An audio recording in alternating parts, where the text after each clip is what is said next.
तो मित्रों, मैं आप लोगों से एक बात कहना चाहूंगा कि आज की डेट में किसी भी चीज की गारंटी नहीं है कि कब तक वो चीजें आपके साथ चलेंगी या कब तक वो चीजें आपके साथ नहीं चलेंगी। और ऐसी बातें मैं इसलिए कह रहा हूं दोस्तों, क्योंकि इस वक्त सोशल मीडिया पे एक खबर बहुत जो तेजी से वायरल हो रही है, जो बरेली के एसडीएम ज्योति मौर्य के बारे में। तो दोस्तों, आप लोग इस बात तो समझ ही होंगे कि हम लोग आज किस टॉपिक पे बात करेंगे। जी हाँ दोस्तों, हम लोग आज बात करेंगे ज्योति मौर्य और आलोक मौर्य के विवाद के बारे में।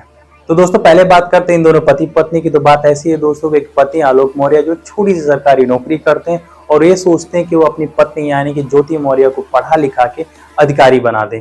इसके लिए कई प्रकार की कठिनाइयों का सामना भी करते हैं, क्योंकि दोस्तों आज भी हमारे देश में कुछ ऐसे समाज है, कुछ ऐसे गांव है जहाँ पे आज भी हमारे देश की बहन बेटियों को उतनी इजाजत नहीं है घर से बाहर निकलने की, और कई जगह तो ऐसी है कि वो लोग घर से बाहर निकलने की इजाजत ही नहीं देते।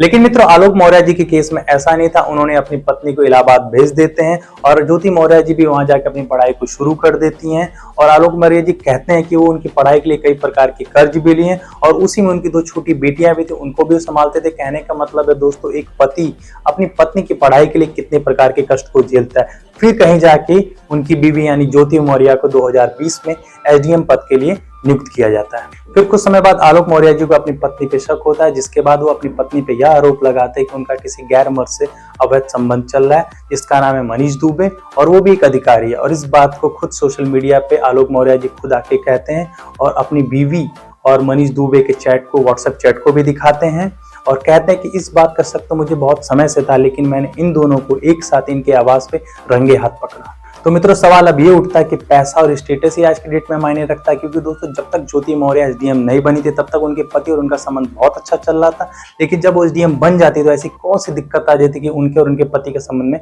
खराबी आती। और उनके पति की क्या गलती है कि एक छोटी सी सरकारी नौकरी करते हैं? ये गलती है कि उनकी ये गलती कि उन्होंने उनको पढ़ाने के लिए कई सारे कर्ज, कई सारे दिक्कतों, यहाँ तक अपने छोटे छोटे बच्चों को भी अकेले संभाला, यही उनकी दिक्कत है। अब दोस्तों, आप लोगों का सोचना पड़ेगा कि ये चीजें जो हुई है वो सही भी है कि गलत।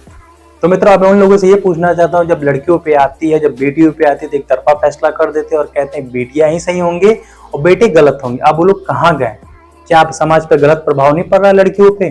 कहने का मतलब है दोस्तों, जब ये घटना हुई तब से हमारे देश के कई परिवारों पे काफी गलत प्रभाव पड़ा, क्योंकि इस घटना के बाद काफी सारे परिवार ऐसे होंगे जो अपनी बहन बेटियों को पढ़ने के लिए बाहर नहीं भेजेंगे, क्योंकि एक घटना की वजह से सभी पे प्रभाव पड़ा है। अब वो लोगों से मैं ये पूछना चाह रहा हूँ, जिस बेटे के साथ एक घटना हुई उसके साथ आप लोग खड़े हुए हैं, उसके सहयोग के लिए तो आपने उन्हें नहीं धरना वरना दिया। भाई देखो, मैं भी अपने देश की बेटियों की सपोर्ट में, क्योंकि मैं भी चाहता हूँ कि हमारे देश की बेटियां आगे बढ़े और आगे ही बढ़े। लेकिन इस तरीके से अगर कोई करेगा तो भाई उसका सपोर्ट तो मैं नहीं करूंगा, सीरियसली। तो मित्रों, बात अभी यहीं खत्म नहीं हुई। एसडीएम साहिबा अपने पति को धमका रही है, कह रही है अगर तुम मुझको तलाक नहीं दोगे तो मैं तुम्हें जान से मरवा दूंगी। अगर मुझे तुमने तलाक नहीं दिया तो जो तुम छोटी सी नौकरी करते उस नौकरी को भी मैं खा जाऊंगा। इस बात की पुष्टि स्वयं आलोक मौर्य जी ने सोशल मीडिया के सामने आके कहा।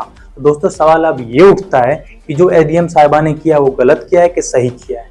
मैं आप लोगों से जानना चाहूंगा दोस्तों कि इस बात का हमारी बेटियों पे क्या प्रभाव पड़ेगा, क्योंकि अगर मैडम साहब इस तरह का काम कर रही हैं तो जाहिर सी बात है हमारे देश की बेटियों पे इसका गलत प्रभाव पड़ेगा। दोस्तों, मैं आप लोगों के कमेंट के माध्यम से जरूर जानना चाहूंगा इस घटना पे आपके क्या विचार हैं, तो प्लीज मुझे कमेंट करके बताइएगा। तब तक के लिए मैं आप लोगों से विदा लेता हूँ। टाटा, गुड बाय, प्रणाम।